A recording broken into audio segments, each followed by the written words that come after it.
Os Atos de Estevão, capítulo 15.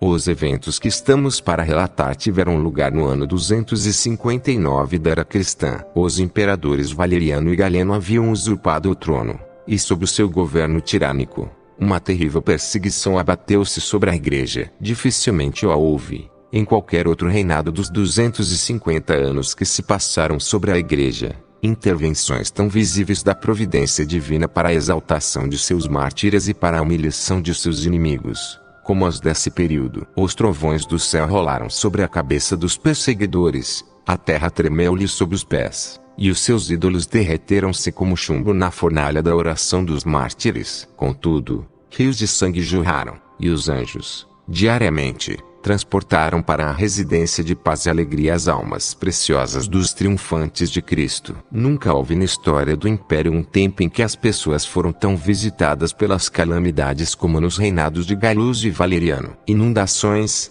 incêndios e terremotos dizimaram províncias inteiras, e destruíram campos cultivados e belas cidades. A fome e a pestilência uniram-se na guerra do extermínio, e os lamentos do luto eram ouvidos em toda parte. Como era de se esperar, os cristãos foram responsabilizados por todas as calamidades do império. O diabo falou através dos oráculos do Capitólio, e atiçou os ânimos contra a detestada religião, que nessa época espalhara-se a toda parte. A perseguição chegou trazida por circunstâncias peculiares. Durante os 3 primeiros anos de seu reinado, Valeriano foi indulgente e pacífico. Ele era de certo modo afeiçoado aos cristãos. Em público, ou em particular, mostrava-lhes respeito e favor, e a igreja florescia por todos os lados. Antes da perseguição, relata Eusébio, o grande historiador da igreja primitiva, Valeriano foi gentil e bondoso para com os servos de Deus. Nenhum dos regentes anteriores,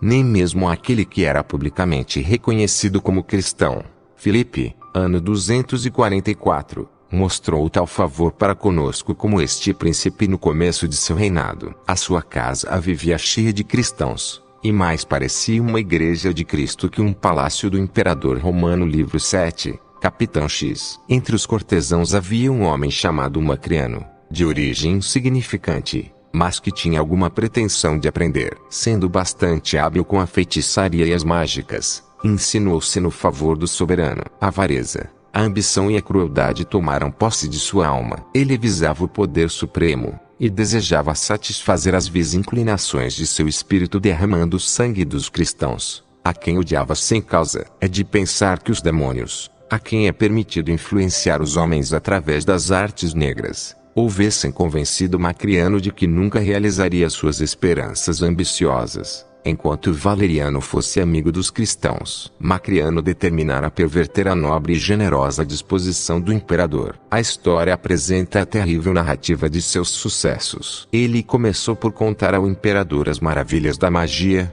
como ele poderia desvendar o futuro, guiar o presente no caminho da prosperidade, e ser o talismã da riqueza, do poder e da glória. O irrefletido Valeriano caiu como mosca no mel envenenado. Sob os conselhos de seu preceptor impiedoso, passou a crer que as lições de sabedoria estavam escritas nas entranhas de bebês recém-nascidos, e que os terríveis segredos do futuro desconhecido podiam ser decifrados no sangue fluido do coração. A sua primeira vítima foi um recém-nascido. Em seu fanatismo cego, curvou-se sobre as vísceras mal cheirosas para rastrear nas fibras escarlates a linguagem da profecia e do conhecimento. Os olhos preconceituosos enxergam tudo de uma só cor. De igual modo, quando a paixão predomina na alma, todos os pensamentos são moldados à sua forma, e as nobres faculdades do intelecto e da vontade emprestam seu serviço à sua gratificação. Assim, Valeriano achou ter visto na horrenda prática da magia as fontes desvendadas do conhecimento e do poder. Não é de admirar que, sob a orientação do impiedoso Macriano, ele descobrisse que os deuses, os demônios, estavam descontentes com o cristianismo, e como um abismo chama outro, ele caiu nas profundezas da crueldade, da intolerância e do fanatismo. No final de 251 d.C., Valeriano era um dos mais cruéis e desapiedados perseguidores da igreja. Durante os dias de paz que precederam a perseguição, Deus revelara a Cipriano, bispo de Cartago, que tempos difíceis estavam chegando. O erudito bispo escreveu a várias igrejas, preparando-as para a tormenta. Em sua sublime exortação ao martírio, em sua carta aos tibaritanos, ele declarou: instruído pela luz que o Senhor nos concedeu, devemos prevenir vossas almas pela solicitude de nossa admoestação. Vós deveis saber, e ter como certo, que dias de terríveis provações estão para chegar, o tempo do anticristo se aproxima. Devemos estar preparados para a batalha, e não pensar em nada, a não ser na coroa de glória e na inefável recompensa que o seguirá a brava confissão de fé. As provações que se avizinham não são como as do passado. Combates mais severos e mais sanguinolentos nos aguardam. Portanto, os soldados de Cristo devem preparar-se com fé inabalável e virtude imaculada, lembrando que são participantes do sangue de Cristo, e que podem derramar seu sangue por ele. Cipriano, Epis. 56, ad Baritano, de Exhortate. Mart. Quando, no ano seguinte, as nuvens da tempestade profetizada por Cipriano romperam sobre o mundo em todos os horrores de uma perseguição sangrenta, o próprio Eusébio foi uma de suas vítimas mais notáveis. Ele nos conta, na outra parte de sua obra, que quando a perseguição irrompeu, a turba enfurecida gritava no anfiteatro de Cartago, pedindo que ele fosse jogado aos leões. Como os edifícios mais altos são os mais expostos aos raios, os bispos e pais da igreja foram as primeiras vítimas da perseguição. Em Roma, Estevão foi martirizado enquanto celebrava um culto nas catacumbas. É dos Atos de Estevão que citaremos alguns dos episódios relacionados ao Coliseu durante a perseguição. Conquanto Deus houvesse permitido a perseguição para provar a sua igreja, preparou também terrível retribuição para a injustiça dos seus inimigos. Todos os perseguidores tiveram um fim precoce e miserável. Talvez nenhum desses tiranos que derramaram o sangue dos cristãos tenha sido tão humilhado e amaldiçoado como Valeriano. Estes escolhem os seus próprios caminhos,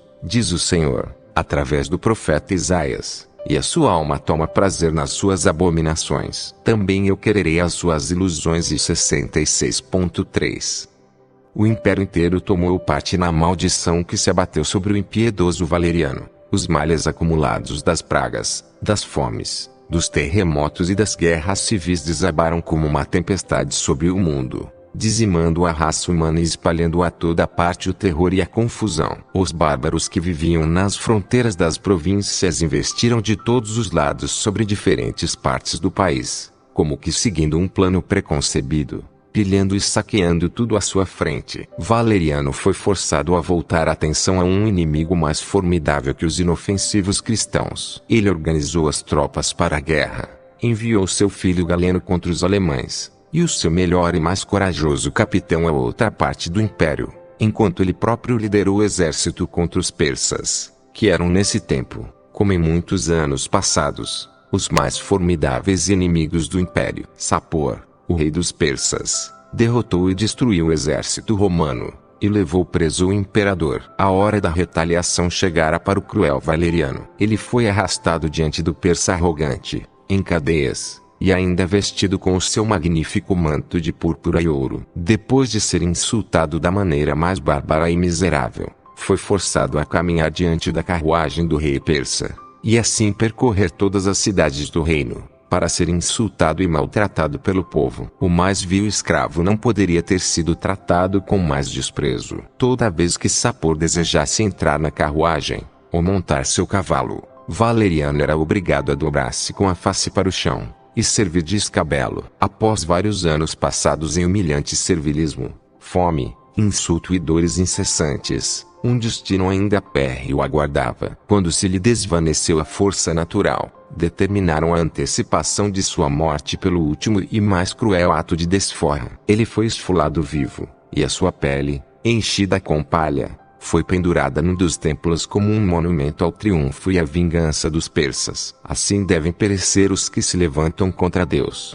Enquanto Valeriano prosseguia com os estudos impuros e medonhos da magia, os cristãos, cônscios da mudança que se lhe operaria no caráter, preparavam-se para a tempestade iminente. As catacumbas foram reabertas, e provisões foram transportadas para aquelas lúgubres residências dos mortos. O tabernáculo e o altar foram despojados de seus ornamentos, e os cultos passaram novamente a ser celebrados junto aos túmulos dos mártires. Nas escuras passagens subterrâneas, os catecúmenos eram batizados, e os fiéis eram exortados e fortificados pela frequente comunhão e oração incessante. Valeriano demonstrou, de diversas maneiras, a alteração de seus sentimentos para com os cristãos. E enquanto ele premeditava o massacre dos seguidores de Cristo, um ato heróico de zelo e coragem de uma das criadas do palácio atiçou o fogo de seu coração pervertido, e desembainhou a espada para a matança de milhares. Certo dia,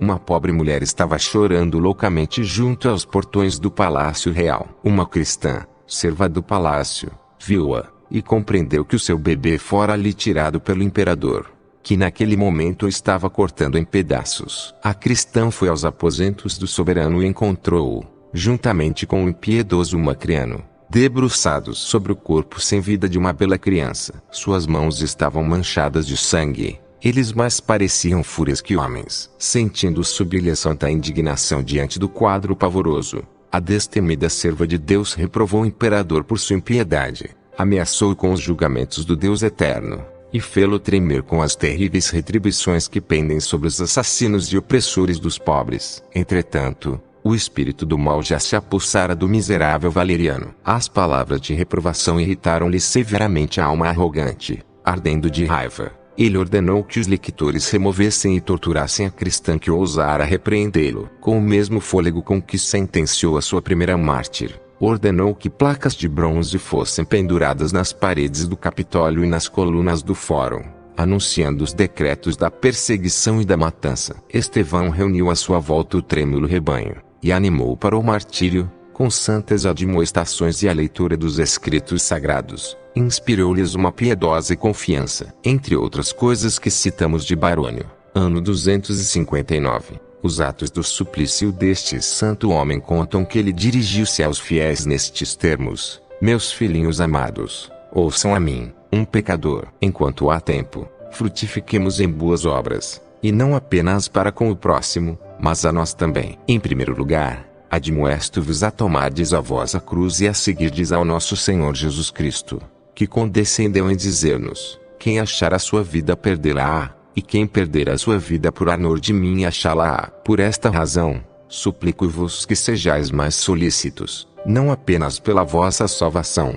mas pela do próximo também. Se algum de vós tem amigos ou parentes ainda no paganismo, apressai-vos a trazê-los a Cristo, para que sejam salvos e batizados. Entre os cristãos que ouviam estas advertências do líder estava Hipólito, um homem santo, que fora um rico cidadão romano, mas dera tudo o que possuía aos pobres, e agora levava uma vida solitária, nas catacumbas da Via Ápia. Quando Estevão parou de falar, Hipólito lançou-se de joelhos, e expôs: bom pai, tenho meu sobrinho e minha sobrinha, ambos gentios, a quem eu mesmo eduquei. A mãe deles, uma gentia, chama-se Paulina. O pai, que os envia a mim de tempos em tempos, chama-se Adrias. Estevão aconselhou a deter as crianças na próxima vez que lhe fossem enviadas, a fim de que os pais também viessem visitá-lo. 2 dias depois, as crianças vieram a Hipólito, trazendo alguns bolos. Ele reteve os sobrinhos, e mandou avisar Estevão,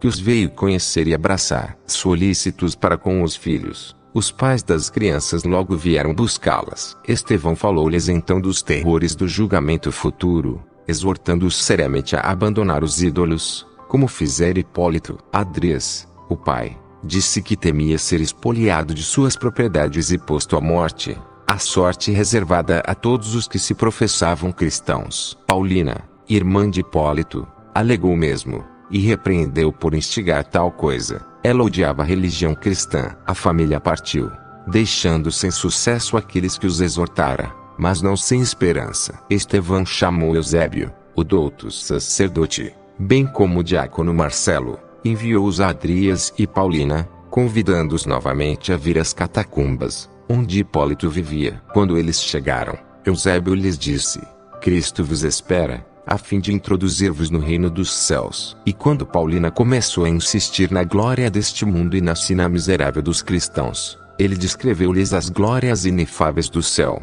que eles não podiam alcançar a não ser pela fé e o batismo. Paulina recusou decidir-se até o dia seguinte. Na mesma noite, um pai e uma mãe cristãos vieram com o filho paralítico até Eusébio, para que lhe o batizasse. Eusébio orou pelo menino e batizou-o. O menino foi imediatamente curado da paralisia. Sua língua, que era presa, soltou-se, e ele glorificava a Deus. Então Eusébio realizou a Santa Ceia, e todos participaram do corpo e do sangue de Cristo. Quando contaram isto ao bispo Estevão, ele veio reunir-se a eles, e todos regozijaram-se em Deus. Na manhã seguinte, Adrias e Paulina retornaram, e ao ouvir sobre a cura do menino, encheram-se de admiração, prostrando-se contritos, pediram para ser batizados. Hipólito rendeu graças a Deus, e bradou: Pai, não adie o seu batismo. A resposta de Estevão foi: deixemos então que a solenidade seja completada.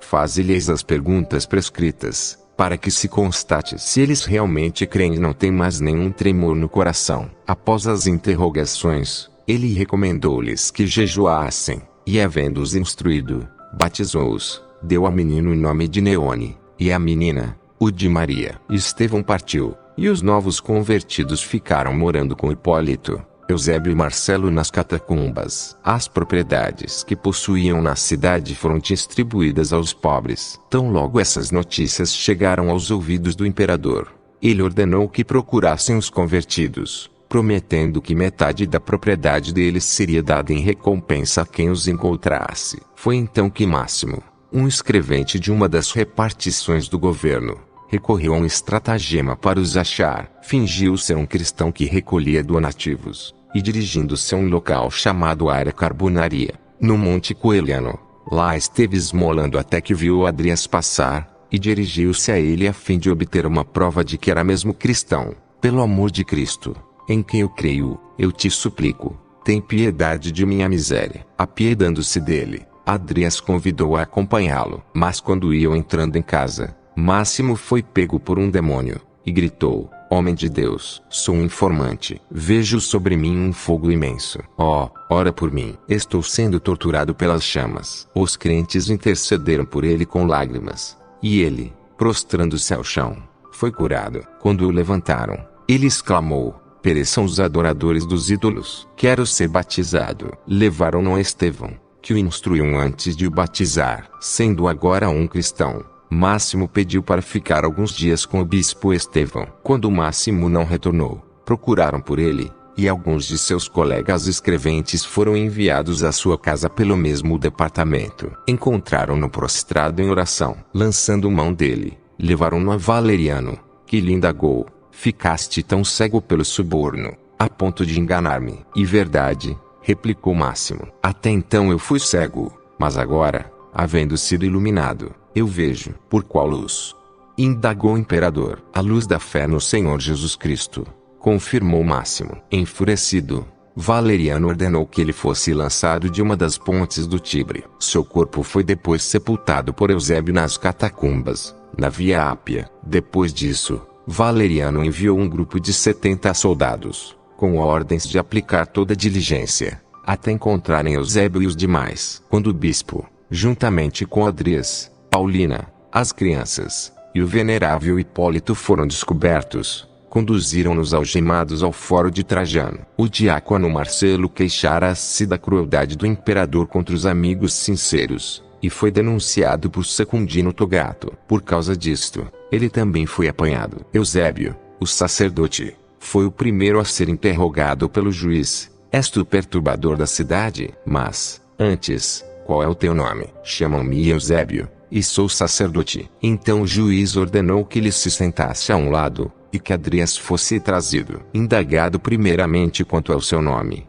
e depois sobre como conseguir a riqueza e a influência C0M que seduzia as pessoas, respondeu: Em nome de Jesus Cristo, herdei-as do esforço de meus pais. Então faze uso de tua herança, e não a desperdices subvertendo os outros. Admoestou o juiz: Eu realmente a emprego, e sem fraude, para o meu próprio bem e o bem de meus filhos. Tens filhos e esposa. Eles estão aqui comigo, algemados. Que sejam introduzidos, ordenou o juiz. Paulina e os filhos, Neone e Maria, foram trazidos à sua presença, seguidos pelo diácono Marcelo e por Hipólito. É esta a tua esposa, e são estes os teus filhos? Indagou o juiz. São eles, confirmou Adrias. E quem são estes outros dois? Aquele é o diácono Marcelo, e este é meu irmão Hipólito, um fiel servo de Cristo. Voltando-se para eles, o juiz exigiu: declarai com vossa própria boca por qual nome sois chamados. Marcelo respondeu: chamam-me Marcelo. O diácono: e tu? Dirigiu-se ele a Hipólito: qual é o teu nome? Hipólito: servo dos servos de Cristo. O juiz ordenou que Paulina e as crianças fossem postas à parte, e falou a Adrias: dizei-me onde estão os teus tesouros, e que tu e os demais que contigo vieram ofereçam sacrifícios aos deuses, salvando vossas vidas. De outro modo, logo a perdereis. Já lançamos fora os ídolos vãos, interveio Hipólito Traço, e encontramos o Senhor do céu e da terra, Cristo, o Filho de Deus, em quem cremos. O juiz ordenou então que todos fossem levados à prisão pública, e que não fossem separados. Foram todos conduzidos à Marmetina. Após 3 dias, o prefeito, assistido por Probo, reuniu a corte no templo da terra, onde ordenara que instrumentos de tortura de todos os tipos estivessem de prontidão. Adrias foi trazido primeiro, e interrogado sobre as suas propriedades. Quando nada satisfatório lhe foi extraído, o altar diante de Minerva foi aceso, e eles receberam ordens de oferecer incenso. Todos rejeitaram com horror a proposta, rindo do juiz por lhes pedir tal coisa. Foram então despidos, estendidos nus sobre o cavalete, e surrados com varas. Paulina, açoitada severamente, rendeu a alma a Deus. Vendo isto, o juiz mandou que Eusébio e Marcelo fossem decapitados. A sentença foi executada na Petra Celerata, próximo ao Coliseu, em 13 de novembro. Seus corpos foram deixados aos cães. O de Paulina foi arremessado no pavimento. Um outro Hipólito, um diácono, recolheu os 3, e sepultou-os nas catacumbas da Via Ápia, onde eles tantas vezes haviam se reunido. Depois disso, Secundino levou Adrias, as 2 crianças, e Hipólito à sua própria casa, tentando por todos os meios descobrir onde estava o dinheiro deles. Mas suas respostas eram as mesmas: o que possuíamos, gastamos com os pobres. Nosso tesouro é a nossa alma, que não podemos de maneira alguma perder. Cumpre a tua missão. Secundino, então, mandou torturar as crianças, a quem o pai encorajara: sede firmes, meus filhos. Enquanto recebiam os golpes, a única coisa que as crianças diziam era: ajuda-nos, Cristo. Depois foi a vez de Adrias e Hipólito serem supliciados, tendo as laterais do corpo queimadas com tochas. E quando haviam sido torturados de diversas maneiras, sem de modo algum serem induzidos a sacrificar, Secundino ordenou: rápido, levantai do chão as crianças Neone e Maria, trazei-as a Petra Celerata, e matai-as diante dos olhos do pai. Feito isto, seus corpos foram atirados num lugar público, ao lado do anfiteatro. À noite, cristãos fiéis levaram-nos dali, e os sepultaram na mesma catacumba que a sua mãe, na Via Pia. Quando, passados 8 dias, Secundino relatou tudo ao imperador,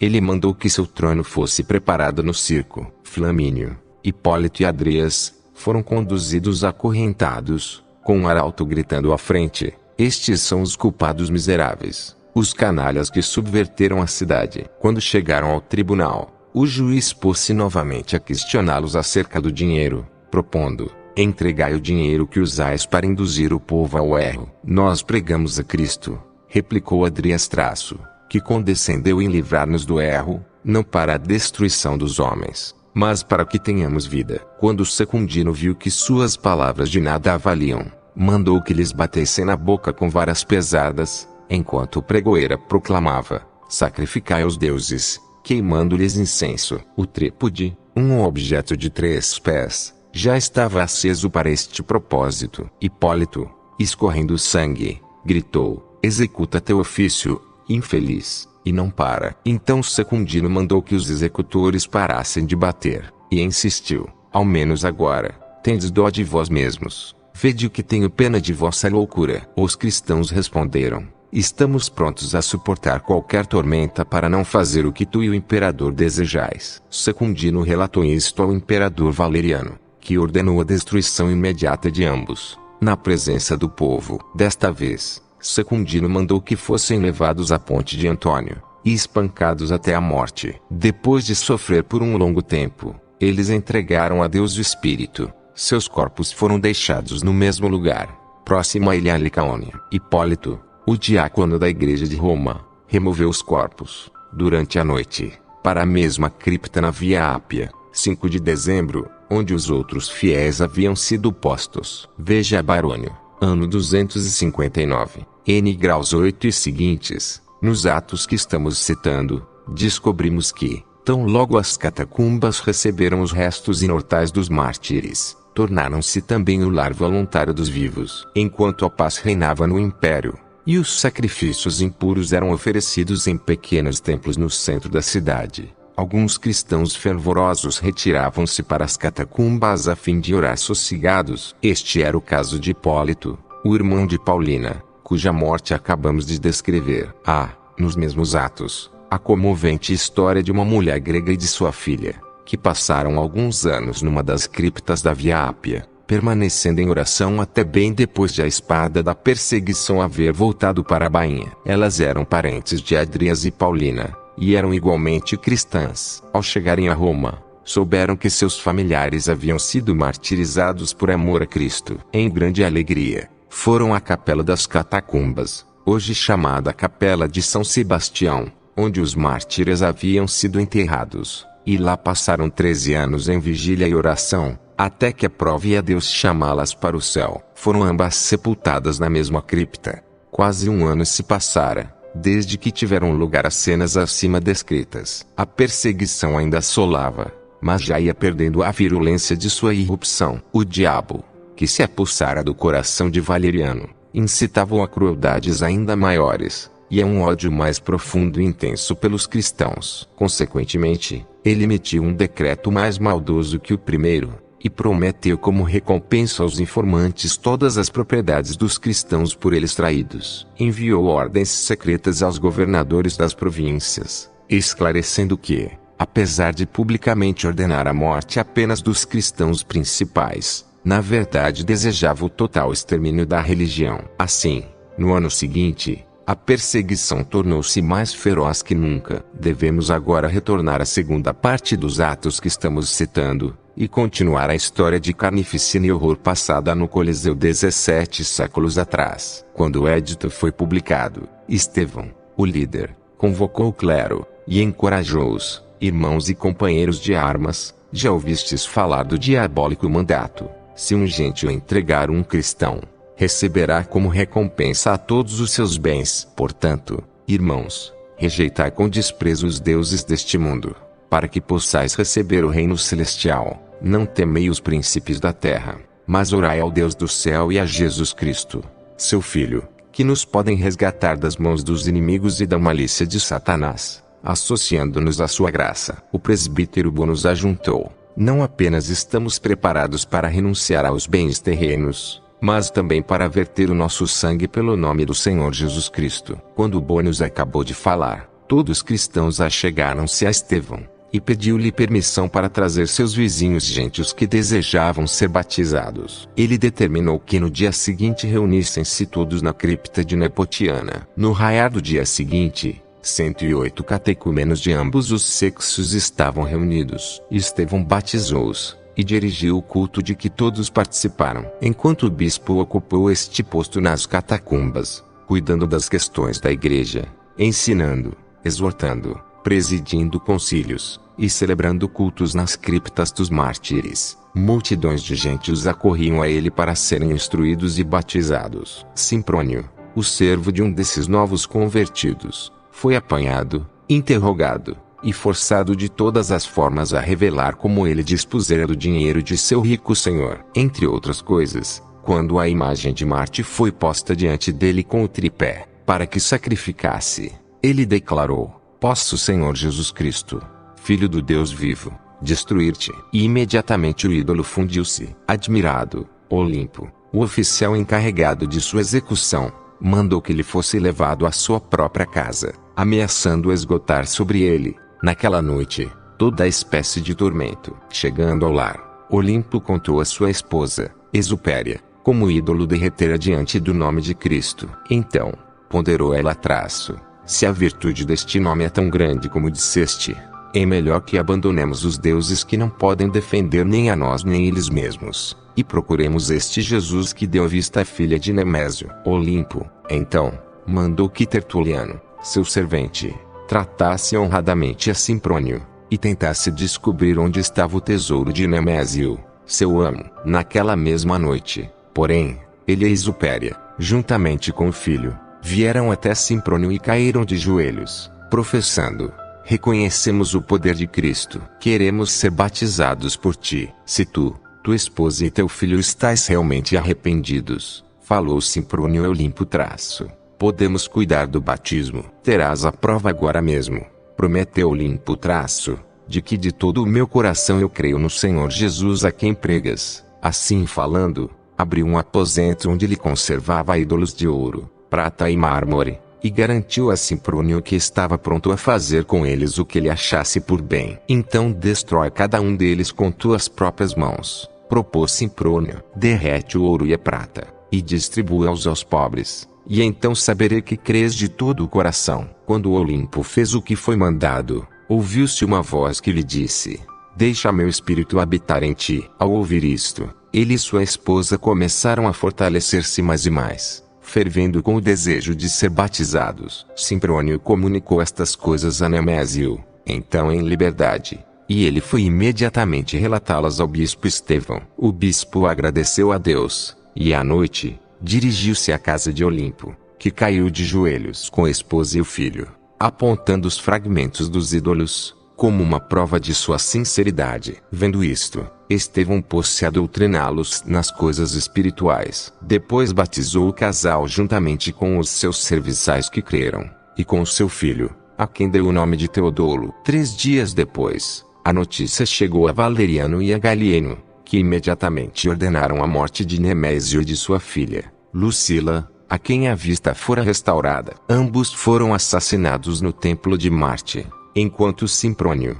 Olimpo, Isupéria e Teodolo foram queimados até a morte, próximo ao anfiteatro. Eles expiraram entoando louvores a Cristo, que lhes concedera o privilégio de ser contado entre os mártires. Seus restos mortais foram recolhidos pelo clero, e acompanhados até a tumba por Estevão, com os hinos habituais. Alguns dias depois, decretos especiais foram emitidos para a apreensão e punição de Estevão e da Igreja Romana. 12 deles foram apanhados imediatamente, e levados à morte sem nenhum interrogatório. Entre eles estava o amado sacerdote Bonus, ou Bom, que fizera aquela gloriosa declaração nas catacumbas, quando a igreja fora convocado por Estevão. Seus corpos foram recolhidos por Tertuliano, um liberto de Olimpo, e depositados próximo àqueles 2 outros mártires, numa cripta perto da Via Latina. Ouvindo isto, Estevão mandou chamar Tertuliano, e havendo instruído a respeito do reino do céu e da vida eterna,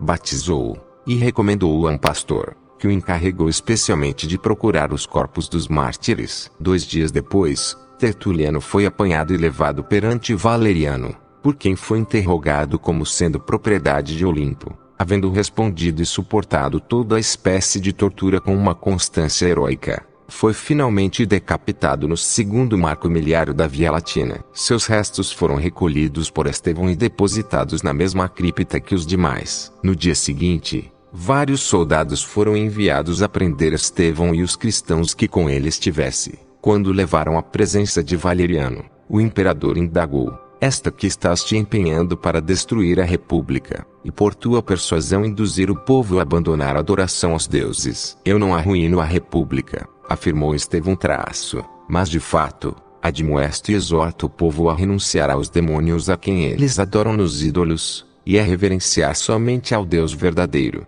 e a Jesus Cristo, a quem ele enviou. Valeriano ordenou, então, que ele fosse conduzido ao templo de Marte, onde a sua sentença seria lida nas tabuinhas, sendo levado para fora da cidade, na Via Ápia, e chegando ao templo de Marte, Estevão levantou os olhos ao céu e orou: Senhor Deus e Pai, que destruíste Babel, a torre da confusão, destrói este lugar onde o diabo engana o povo com superstições. Começou a trovejar. Um raio atingiu o templo, derrubando uma parte dele. Os soldados correram, deixando Estevão sozinho. Ele dirigiu-se então ao cemitério de Lucina, com os pastores e diáconos que o auxiliavam, e ali encorajou os cristãos para o martírio. Depois, adorou ao Deus onipotente. Os soldados que haviam saído em seu encalço encontraram-nos celebrando o culto. Sem se atemorizar, Estevão prosseguiu ministrando até os soldados lhe cortarem a cabeça, no momento em que ele se sentava na cadeira pontificais, diante do altar. Era o dia 4 de agosto. Foi grande a lamentação dos cristãos, ao serem privados de seu generoso pastor. Eles o depositaram numa cripta,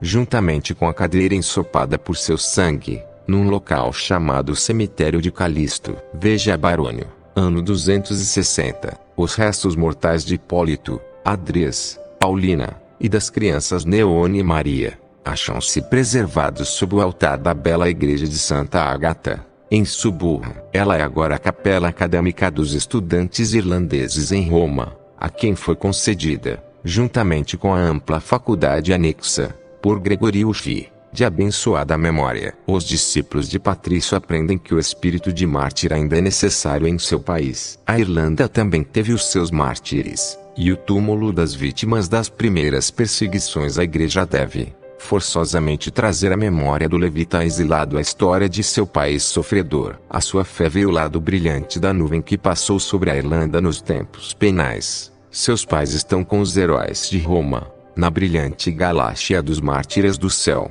Seu país é contado entre as nações favorecidas por Deus.